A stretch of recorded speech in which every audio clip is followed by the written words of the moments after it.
So let's start it like formally. You've been in this sustainability space for more than 20 years now, no? How has the journey been like? The challenges that I often hear from sustainability professionals is convincing the management to do certain things on sustainable fronts because it looks initially probably expensive to do as compared to not do it. How has this turnaround happened? How have you convinced the management primarily to invest in sustainability initiatives? Well, it is a difficult journey. It is a technically difficult journey, right? And how do we? And most sustainability professionals do get a pushback, right? That this is an upfront investment, and this may not be something that we can do right away, right? Mm-hmm. So preparing the business case and ensuring that your case is robust technically and financially are the two things where sustainability professionals have to make an effort. And I think many sustainability professionals are technically sound from perhaps environmental aspects. Many come from variety of backgrounds. There are a variety of backgrounds of sustainability professionals, but bridging the gap between business and the technical aspects is something that is a skill that needs to be learned. Mm-hmm. And if you are technically robust, you may therefore need to take help of people in the business to help you create sound business cases. So I think one of the things that has helped me is I have been a consultant all my life actually. So as a consultant, you learn a lot, and consulting is like variety. What excites me is, I get to see how things are made. You're visiting one factory after the other. That excites me. The business part of the business excites me, that, what are they making? How are they making it? And then when you look at things from their standpoint and you look at it from a very human angle, that, why is that person resistant to what you are saying, right? Mm-hmm. And since sustainability globally is something that has been left for people to adopt, it is even now, like with the Paris Agreement and so on, we are still saying that, countries decide their own targets, right? Correct. Yeah. And it is therefore a psychological trigger that you have to set up. So first thing that I feel that has worked in my favor, creating relationships. And creating the relationships, that person has to like you and your idea, and you have to get him to bite that idea. And once that idea is bitten, you don't have to do anything. You are done. So I think once when people start realizing, okay, this is going to work in my favor, and this is how perhaps I will do my job better, that perhaps works. So for me, it has been more about knowing the business, knowing what that person is doing and why that person is doing that thing, and then seeing, okay, what can change in that person's job profile that can help him gain recognition and also be able to do sustainability. And so, by the way, therefore, sustainability can be achieved. So I think that approach has helped. People may call me that, maybe it's a softer approach, but I'm very persistent. So, I mean, that's nice. Coming from my personal side, so that has helped. At the same time, you create robust processes that I will come to you at a regular. It's high time sustainability professionals start being persistent and start getting things done on the ground. So Sunita, I have a counter thought to that as well. Okay. Yeah. So let's look at sustainability from a layman's perspective. If I must say a common consumer who's little aware and who's conscious that I want to engage with conscious brands, or say the brands that are investing in environment and who are focused at sustainability. How would you define sustainability at Mahindra Lifespaces Limited? What are the things that we do differently from other developers? From a consumer's perspective, if I'm looking at some company that I want to invest in and I want to invest in sustainable companies. So you are coming from a retail investor perspective? Yeah. or are you No, I am looking at coming it from just a common customer? No, customer perspective normal primarily. customer. Normal So customer, yeah. so sorry, we call that a customer, right? So whether it is an Correct, yeah. industrial customer or a residential customer, how would we want to bring the concept of sustainability to them? Sustainability, Just yeah. explaining that one of the easiest ways of doing it is that these are better homes from various perspectives. One, we are looking at your uh, total cost of ownership. So green homes, we have a 100% green portfolio. So green homes over the lifetime have an ability to pay you back in terms of reduced energy costs, reduced water consumption, better waste management, conscious living, healthier living. These are healthy buildings, right? Healthy buildings in the sense that your indoor air quality will be better because it is well ventilated. You will have natural light. And in this time and age where you want better homes because you want to be healthy, humans spend all their lives in urban spaces, in buildings, right? Whether it's a commercial building where you're working out of office, or in the pandemic where you've been homebound, you haven't even gone out at all. So you spend your whole day. I mean, 98% of your time is over 90% for some people, and 98% for many people, I think now. So your building better be healthy. And one of the ways of ensuring that this is a healthy building is that it is a green certified. So we focus on certifications. We are platinum, we aim for platinum and above, but gold is what we don't have any building which is a silver rated. We have a 100% green portfolio. So whether it is our industrial part of the business or whether it is our green buildings, I mean the buildings that we sell, residential, all of them are certified. And we communicate that to the customers. Having said that, do customers understand the whole gamut of a green building? No, they don't. They don't. The reason being, the way people buy homes is a little ridiculous, because we are not buying a makan. We are buying a slice in the air. I call my house a slice in the air. And I feel very uncomfortable, having been brought up in an independent bungalow. I feel very uncomfortable staying in that slice of air. So I don't own land at all. So the connection with the land having gone, you don't know, okay, पानी कहाँ से आएगा, you don't know कचरा कहाँ जाएगा, you don't know पानी रहेगा कि नहीं रहेगा, and so on, because you're being catered to. And so humans in urban spaces have really lost their connectivity with nature, right? So when they go to buy a home, they are actually looking at that unit and that space. Okay, many of them approach it from a Vastu perspective.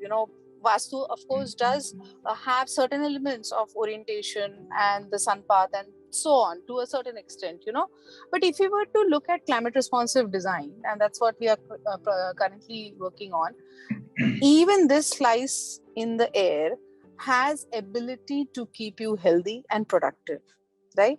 So, and if the customers are able to see ventilation hai kya, natural light hai kya, what kind of paints we have used, are we going to be helping him conserve water, what is the waste management process, what is the sewage treatment process, are we harvesting rainwater or not, is there a no tobacco zone specifically identified, is it disability, universal design, have the concepts of universal design being embedded in your building, how energy conscious is the building envelope, is it going to be a hot home or a cool home?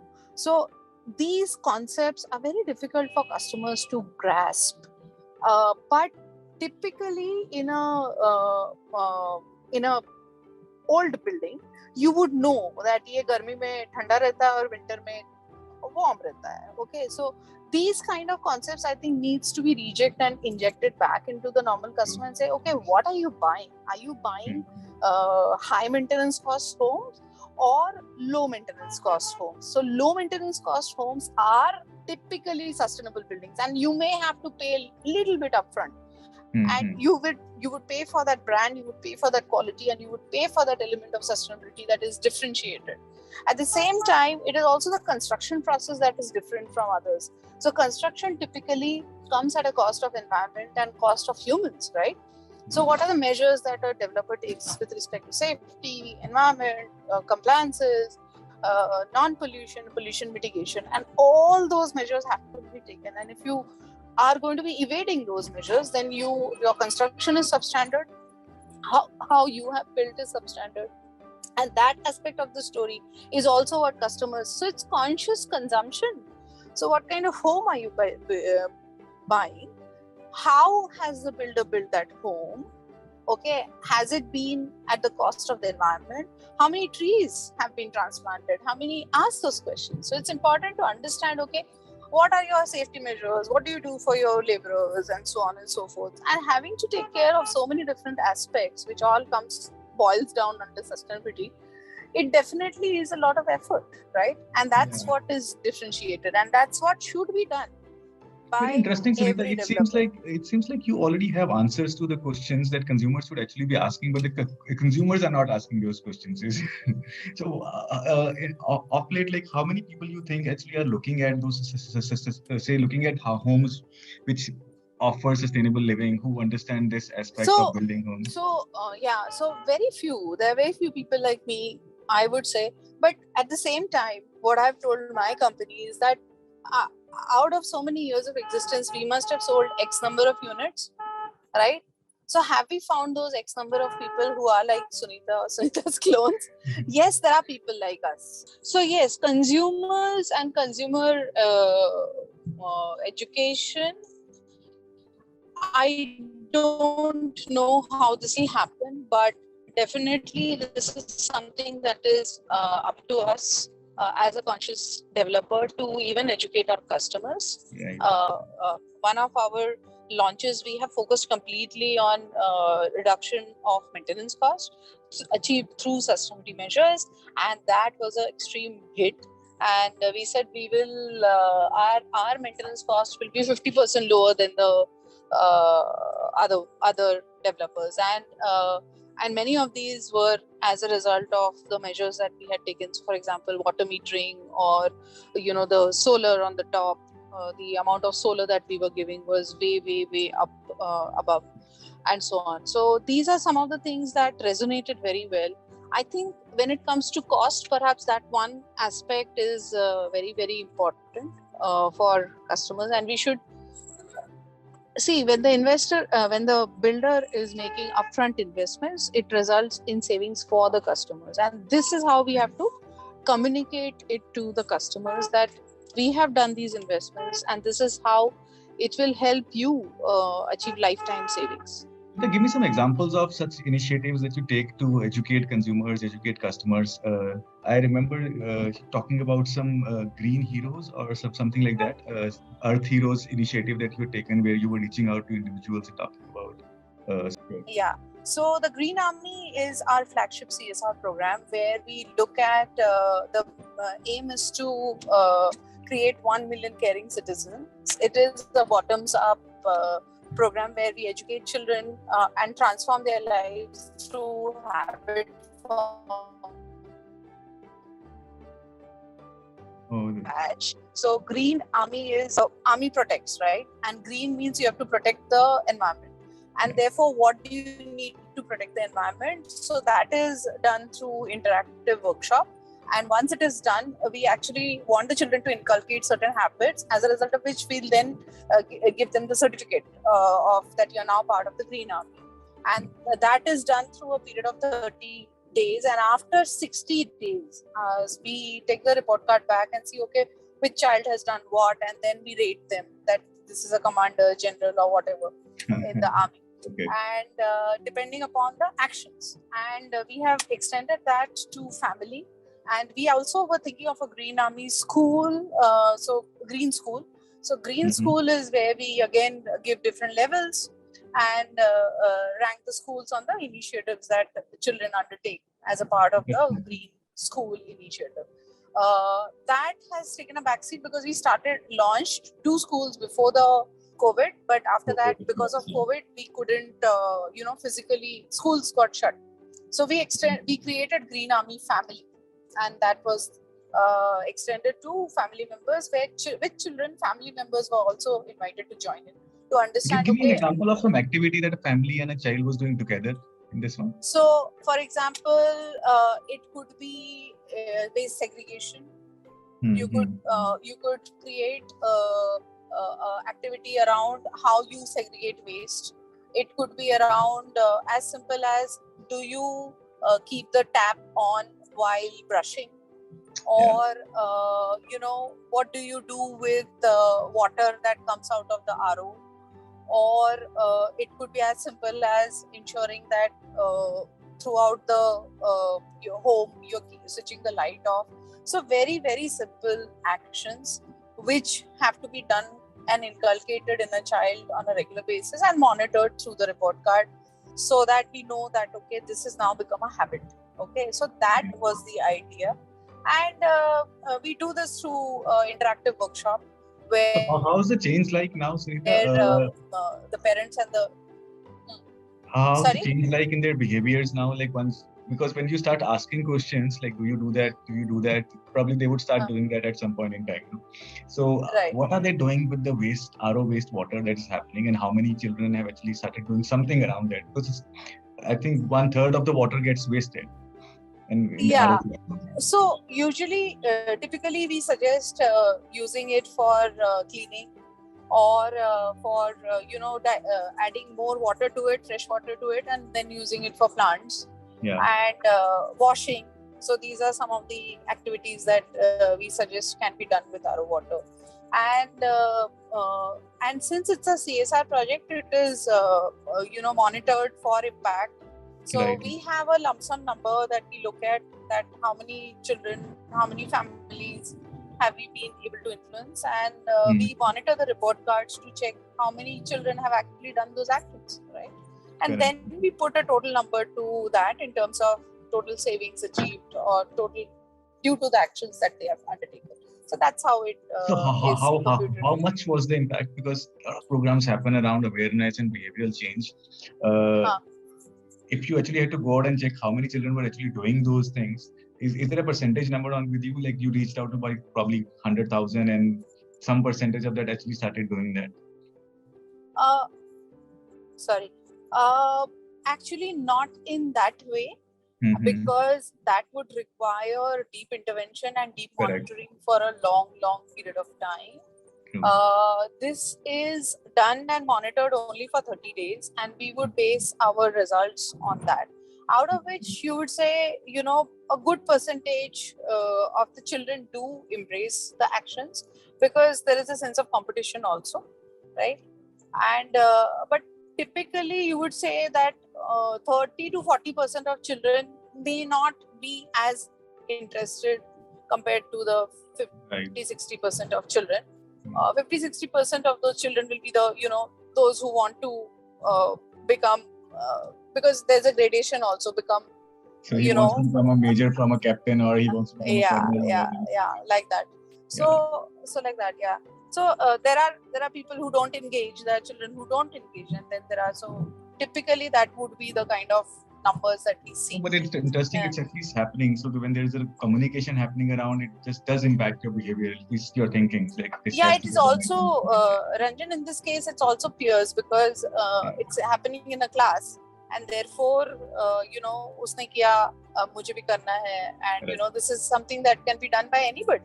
So we do find such interesting things from children, and the way they explain things and the passion that they demonstrate is really, really amazing. So it's very heartening to be part of this.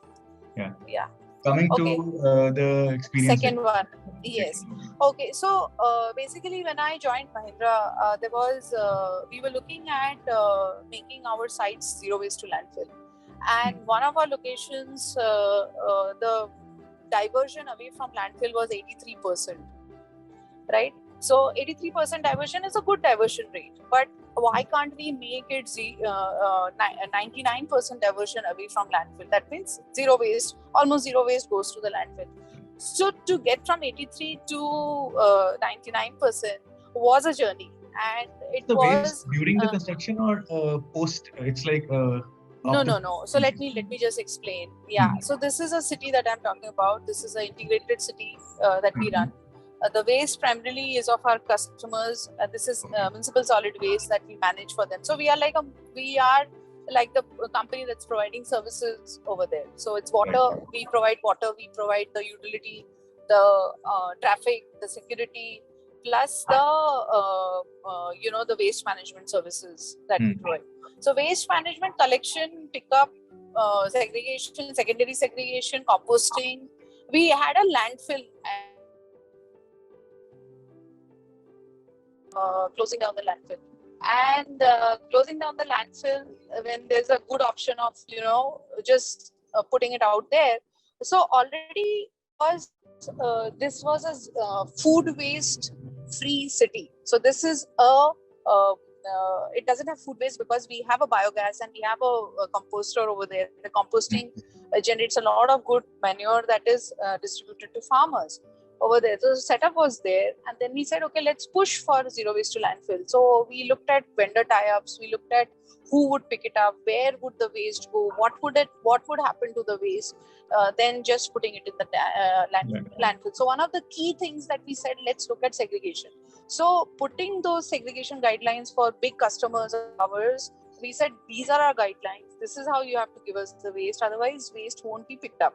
And there was a lot of resistance. We then rallied around through conversations. We said, no, this is how the waste has to come in. Waste loses value if it mixes. So overcoming that resistance was a bit of a journey. But with processes, we achieved zero waste to landfill certification in 2020.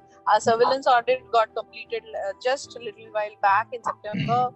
And we maintain the zero waste to landfill certification with much better improvement. We've got a baling machine where we bale all the waste because if you send the waste compacted, then you will need lesser volume. So we have invested in the waste management services and the infrastructure. Plus, the entire landfill area has gone transformation in terms of looks. There are banana trees over there bearing fruit.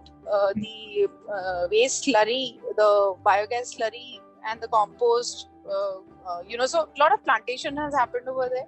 So a little bit of a transformation, which is very, very heartening to have a zero waste to landfill city. So it's just we are one of our other cities.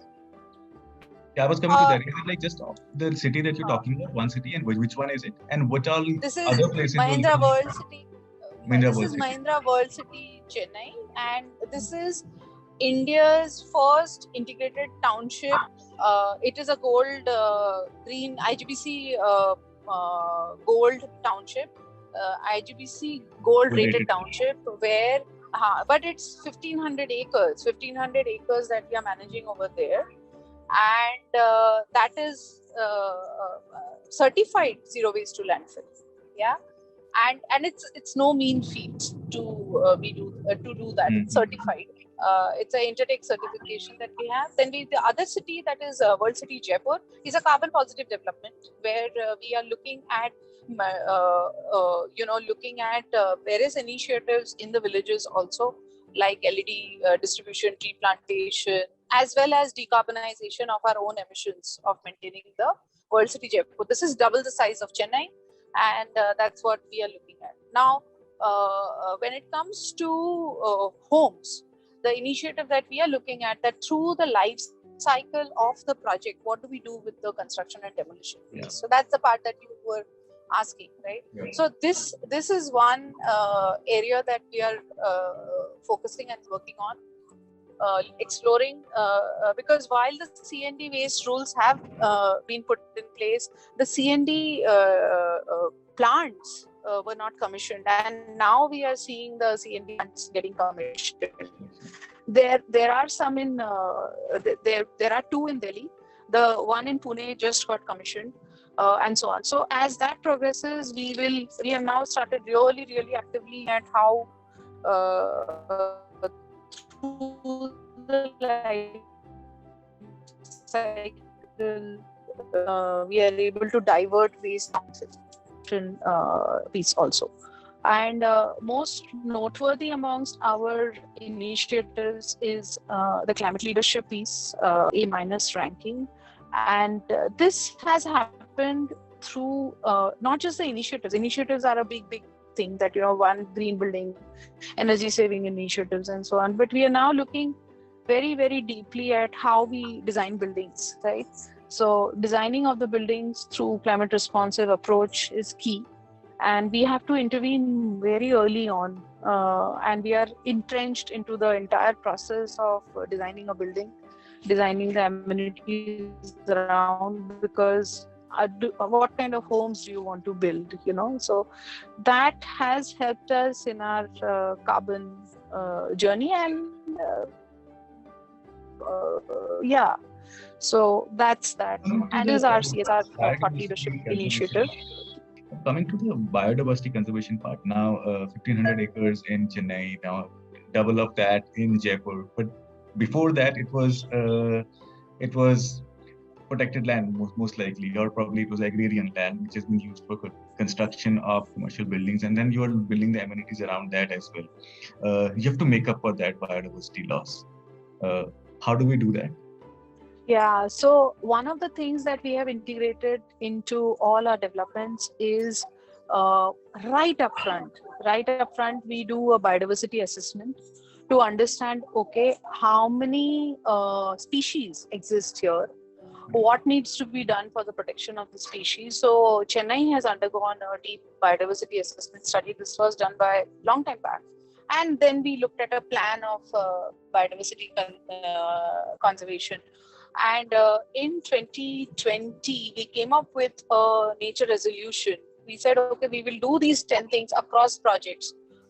We will that would lead to biodiversity enhancement. One is composting, no use of pesticides and fertilizers. Compost will be used, not pesticides and fertilizers. Yeah. We look at bird paths and butterfly parks and integrate that into our residential development. We will look at waste management. So it's a 10-point thing that we have come up with. We launched it as a nature resolution. It needs to be done in a very structured way, and it has to be integrated with the urban development plan. Correct. And therefore, it has to be in conjunction with the detailed development plan.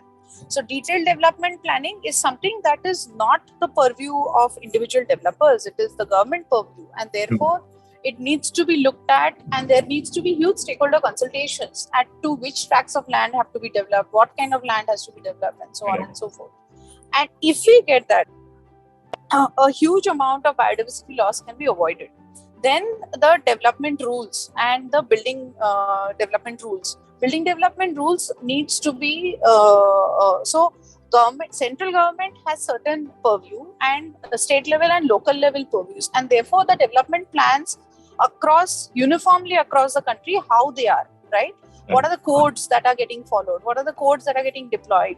And I think there is a huge amount of work that needs to be done over there to not just prevent the biodiversity loss, but also the climate change. And climate change in the building sector is huge due to the building sector, because 40% of the emissions are due to the building sector. So while at one end we are looking at biodiversity loss, we are looking at large tracts of land being developed, which were not developed earlier and may not necessarily be a protected area, but also government has to look at how fallow lands are getting developed, what kind of lands we want to do, go for redevelopment, and so on and so forth. What kind of infrastructure we need to put in place for the redevelopment piece also. So this needs to be thought through completely, and only then we can halt the entire. And the other thing is that there is Ministry of Housing and Urban Affairs, there is the Ministry of Environment, then there is a Ministry of Power. All these three ministries should have a uniform mechanism that will help us prevent the biodiversity loss as well as the climate change impact. And I think there needs to be a little bit more synergies amongst all these threes for the local level deployment of the initiatives, and then go about, and then we can look at a holistic development. Because at the end of the day, how does it work? See, there are a lot of compliances that you have to deal with all these ministries. You would have needed clearances from the Environment Ministry, clearances from the Urban Development Ministry, and of course then there's local administration as well. So is there any body, anything, any organization, any initiative which brings developers and all these representatives from these three ministries together, and when the urban planning is happening? There is nothing like that. No. So it's just like developers are being developers are being taxed in the sense that I think to bring it cohesively from a design thinking perspective and a stakeholder engagement perspective, I think then we will get to sustainable solutions. Currently, these solutions, many of these are bad green solutions. They are not green solutions. So that is the worry. And if you really have to go for a regenerative kind of a development, regenerative and sustainable development, that is with nature center to the development that is happening, we will have to change our tracks. And that if we don't change the tracks, I don't know whether you follow John Elkington. He's talking about regenerative economy. He's talking about regenerative development, and that is the kind of approach that, and it's nature-based. Ranjan, nature is center to our existence, and we cannot, and we cannot have anything otherwise. So, and if we don't do it, then it is accelerated climate change, because nature is preventing it. It is that thing that is preventing the climate change from happening at this point of time. And if we let go of nature, which we are doing in the kind of development that we see, roads are getting developed without a single tree. So I think the pandemic was sort of a warning when it came in and we locked us up. Only thing that was flourishing was the nature, you know? The biodiversity was flourishing. Everything had come to a standstill, and the nature was. It was like a message: we don't need you. The earth doesn't need you. Yeah, absolutely.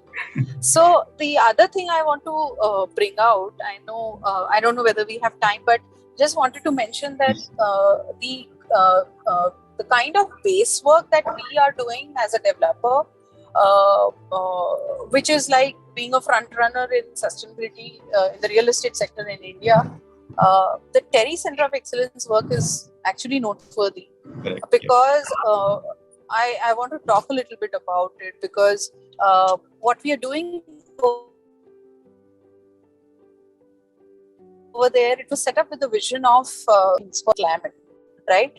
But we have extended now to water, because water is also an integral part of climate change. And look at water sustainability studies for 3 cities. And it is dire, the water situation in the country. We have looked at Chennai, Pune and Gurgaon, and each city has a unique different problem that needs to be addressed, and it cannot happen until all the stakeholders are together and thinking about solutions. And that's why sustainability is difficult. The other thing is that the other piece of work that we do is about thermal comfort and visual comfort, and how homes should be, and how that drives human productivity within homes. So, and we do that through ensuring what kind of materials are being tested in that laboratory, and come up with guidelines that, you know, what and how your homes should be. So we have recently come up with a set of guidelines for thermal comfort, visual comfort, glare indices for homes, and that's something that partnership with Terry, you said. Terry. Okay, last but not the least, young sustainability professionals, what is your message to them? Something that they should take up, being in a corporate, strategizing sustainability and having to deal with, having to maintain the balance between the conservation, sustainability initiatives, as well as the economic sustainability. So I think the message is very clear. Know your domain very well. Learn. Okay. But also don't forget that you are dealing with people. So engage, understand their problem, try and get into their shoes. And it's almost like, I don't know whether it's a good example, but how do you get teenagers to help you? So, or your children to help you. I get it. Yes. So you have to get into the psyche of the people and explain what is in it for me. Correct. I'm a mother to a 18-year-old. So I'm giving that example. Understood. Okay. Yes. So I think And the message what do you is think to get from them? learn how to get to know your domain very well. Know your domain very well. Learn how to create the business case and understand the person with whom you're talking, and that will help you become a better sustainability professional. Of course. So it's like speak the language of people you are dealing with, and then you'll be able to pass on the message clearly, and they'll understand what it means and what's in there for them as well. So at the end of the day, a sustainability professional has to go to say people at all levels of hierarchy and have to convince them what's in it for them, and have the sustainability say agenda whatever implemented. Sounds good, yes. And we need professionals like you at all these corporates, primarily the businesses that are becoming sustainable and they're talking about sustainability. And yeah, that's what I would have to say. And I've already said last but not the least, but there's one more thing. How does it how is it being managed at Mahindra Group? So there are so many companies, and the company in itself is targeting, I suppose, 2050 carbon neutral goals, right? That's what the company had announced. 2040. 2040. So 2040 is only for Lifespaces. 2040. 2040 it is. 20. It's for No, it's for 20 other companies. It's for the group and Okay. 20 other companies. Each company has to become carbon neutral. Wow, that sounds good. So, and what are the primary initiatives that you're taking for that? Like, So it's very simple. It's for us, it's demand reduction, energy efficiency, and renewable energy, and then offsets. It's a very simple strategy. So no matter what you do and what you call it, it's first you reduce the demand. Then you go for reduce demand, energy efficiency, then go for alternative sources of energy, and then go for offsets. So that's how you. It's achievable. Yeah, sorry. It's achievable. It's doable. You say carbon neutrality. Of course, it is doable, and it's only doable only if you listen to what Prime Minister Modi said. Demand reduction. Demand reduction is key. If you don't reduce your demand, it is not doable. If you reduce your demand, you will need more money to do it. Of course. So ultimately, it comes down to cut down your consumption, cut down the demand, and obviously. Obviously, so the need for that. So you can be carbon neutral any day you choose to when you just don't use your fan. So that day you're carbon neutral. Yeah, sounds good. Thank you so much, Sunita. Yeah, it was interesting talking to you.